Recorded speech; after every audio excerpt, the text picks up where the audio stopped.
arms and hands and piano wire around the necks of some of these people, using free speech as a form of propaganda.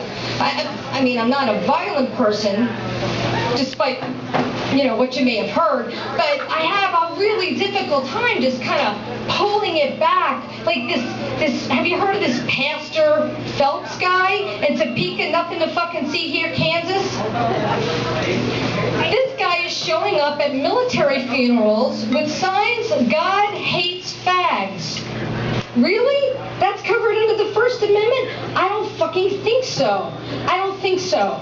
I would much rather see a fake slasher film than a fake Pastor Freddy Krueger fucking film where this guy is standing out spewing off what he thinks God wants us to know. Don't you think that if Jesus showed up today and heard everything that's going on in his name, he'd be down at the Social Security office just going fucking, I'd like to change my name to Peter Park, spin a web, and get the fuck out of here? It's freaking me out. It's really freaking me out how people are warping the sense of the First Amendment to suit their own purposes. But and then it's spilling over into the internet, right? We're having all these kids offing themselves, and we're still talking about gay rights. Really? In this day and age, we're still talking about gay rights? I don't understand. I'm kind of confused about that. Here's what I would like to see. I would love to see, like, an assless chaps parade, or like some other Village People themed walkathon where their gays are just cruising down the street and unleash a spray of glitter the likes of which Phelps and Palladino have never seen. I would love to see that. I would love to see the gays coagulate in front of Palladino's house like a blood clot and just start spewing like glitter and sequins and bedazzling the fuck out of his house and hanging disco balls, because obviously that man needs a little lightening up, don't you think? He needs to have a little bit more fun, and who else to provide the fun than the gays? I don't want it shoved down my throat. I don't want it. Isn't that an interesting choice of words? I don't want it shoved down my throat. Here's what I think shoved down your throat is, right?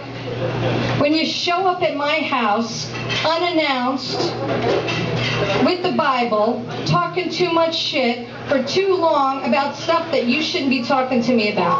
That's shoved down my throat. How many people here have hid in their house while the Jehovah's Witnesses and the Mormons were on the fucking porch, right? But you don't see the gays coming to your house, do you? They're not trying to recruit you. No, no, no. You don't see that. Because being gay is not a choice.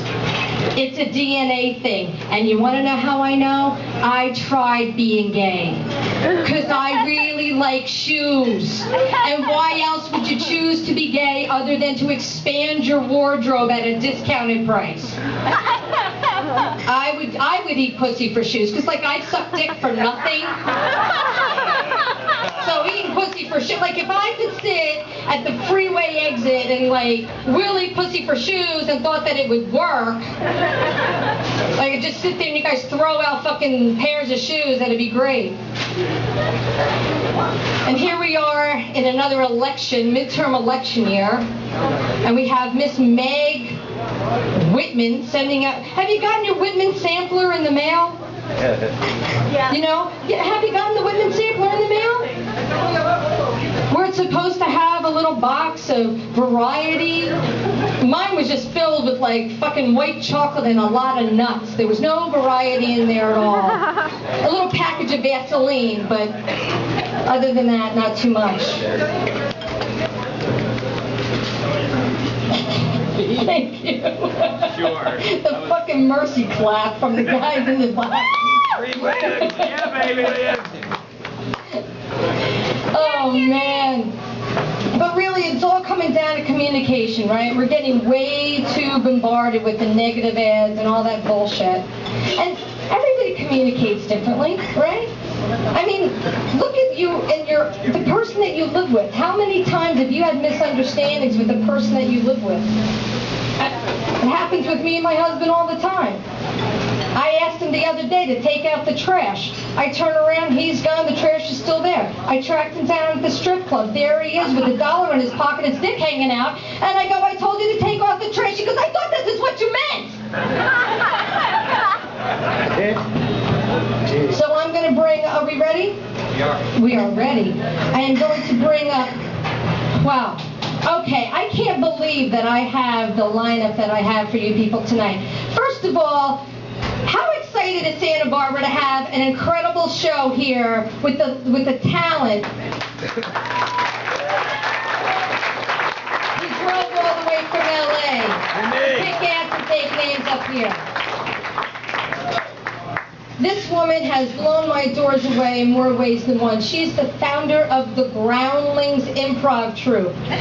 She is an amazing musician. She co-wrote the coming out episode of Ellen. She wrote for Cheers. She created According to Jim, and she is an amazing talent who I love and adore. She also created a really good kid. She makes good kids, this one. So I would love right now to introduce one of my best friends who I love and adore and who makes me a better person and a better writer, Miss Tracy Newman.